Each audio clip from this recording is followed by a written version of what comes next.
get to a picture of my penis.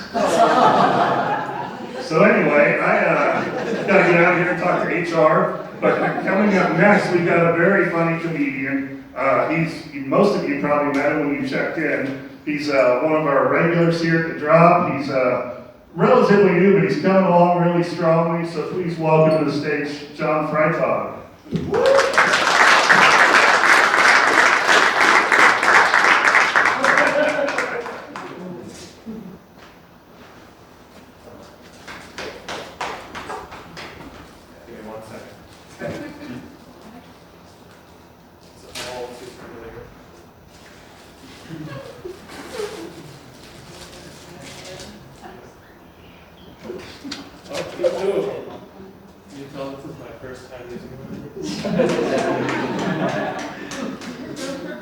Like you said, my name is John Freitag. Just last week, I turned 28 years old, which is a weird age because my peers are deciding if they want to have families or not, and I'm still stuck deciding between the regular or the studded leather belt I'm going to choke myself with while I jerk off tonight. Being 28, I kind of feel like I'm like old young. Like, I'm just about old enough where I want to start yelling at kids to get off my lawn. But I'm still young enough to not be able to afford a lawn.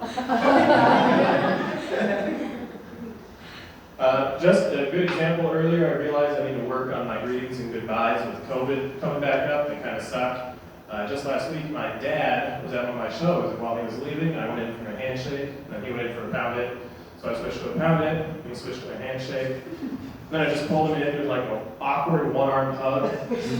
And then on instinct, went in for an open-mouth kiss. I stopped myself, because I'm not a weirdo. But if this keeps up, I'm going to wind up in bed naked with a stranger just for trying to be polite. I love it here in South Bend. I'm a big football fan. There's no better city to be for it. We got Notre Dame down the road. This year's been kind of weird, though, because Brian Kelly became the first head coach to leave Notre Dame to go to another school. And he broke up via text, so I know how my exits feel. A lot of people were upset. I'm actually kind of optimistic. You see, Brian Kelly won a lot of games, but could never complete the season. Having him as a coach was like edging for 11 years. Finish once, my dude. I just need to come. I played a lot of youth sports as a kid, baseball and football mainly, and the coaching styles in those two sports couldn't be any different. Like, baseball coaches are encouraging and supportive, like, good swing, bud, or you'll get it next time. Football coaches? Not so much. Are you fucking blind? How'd you miss that tackle? Quit crying, you baby. This is a man's sport. I remember my coach grabbing me by the pads and pulling me in close and pointing to a kid on the other team named Fat Joe by players, coaches, and parents alike. And he told me, I need you to put that fat-ass hog in the ground. Even I, as a 9-year-old, knew that was kind of harsh to call a kid with acne and a weight problem. But then Fat Joe did one of these, and fell on top of me the next play, so fuck that kid. I've been lucky enough to transition my love of sports and fitness into a job. I'm a licensed personal trainer, and at the last gym I worked at, I was in charge of our youth fitness program. And anybody who's worked with kids or has kids can tell you they will ask the weirdest fucking shit. One of my students came up to me and was like, what would you do if a zombie apocalypse happened? And apparently buttering myself up and throwing myself to the horde was the wrong answer because he started to cry. And then when I told him, don't worry, bud, you'll already be dead by then. To try and calm him down, it didn't work because he ran off to his mom. Needless to say, I'm in between gigs. In my short life, I've been a chef, a machine operator, a reverend, and a delivery driver. What does that mean for you ladies out there? Well, I can cook you dinner, operate a battery-powered device, and have you praying to God in 30 minutes or less.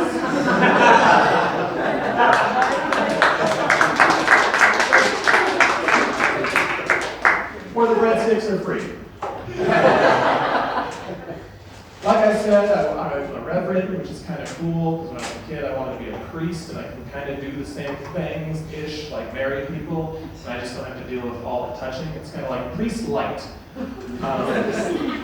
But if I was a priest, I'd like to be one at one of those churches that hosts wrestling on the weekends. And you always know what church it is because they have 2 large banners sandwiching the actual church board. So you don't know what's going on in the community, but you know Muscle Mike is fighting Jumping John on Saturday night. I think it'd be so much fun to be an announcer there. What's this? Deacon Dan is climbing to the top rope to deliver his holy elbow of justice? And then tomorrow on Sunday, come confess your sins to Father Bill.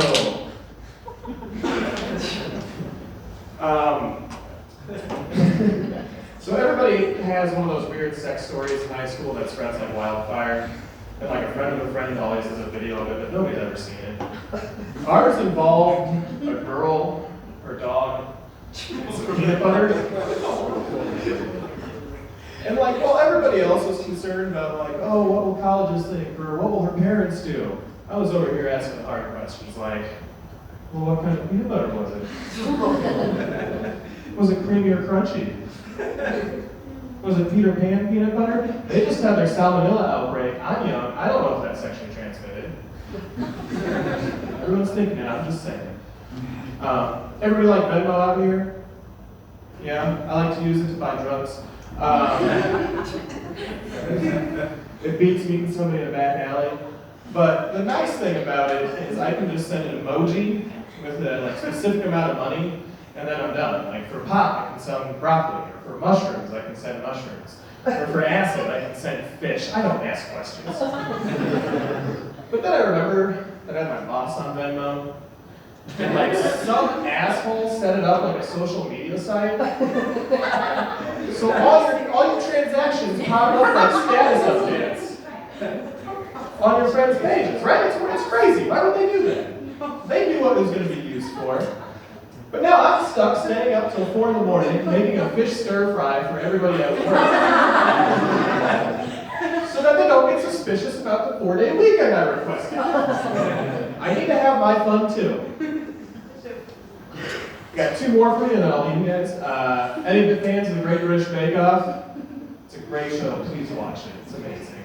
I want to be the first American contestant because I think I can bring the right edge to boost their ratings. Like all the contestants on there are so helpful and like nice. Like when somebody's struggling, they'll be over there helping them, but I'd be the first trying to get them to fall down, throw them off their game. Or like when they win a challenge, they're so humble and bashful, like, oh gosh, no, not me, everyone else is so good.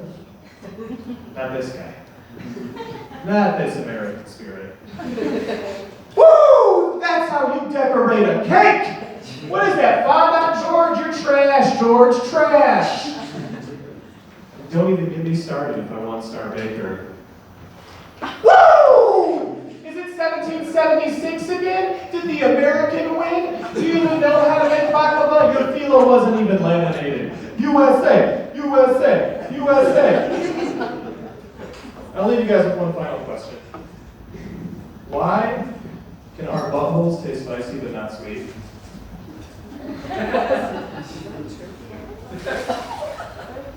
Why do I have to feel the burn of a pepper twice when all I really want is the sweet kiss from a Twinkie? You guys have been great. Have a wonderful day.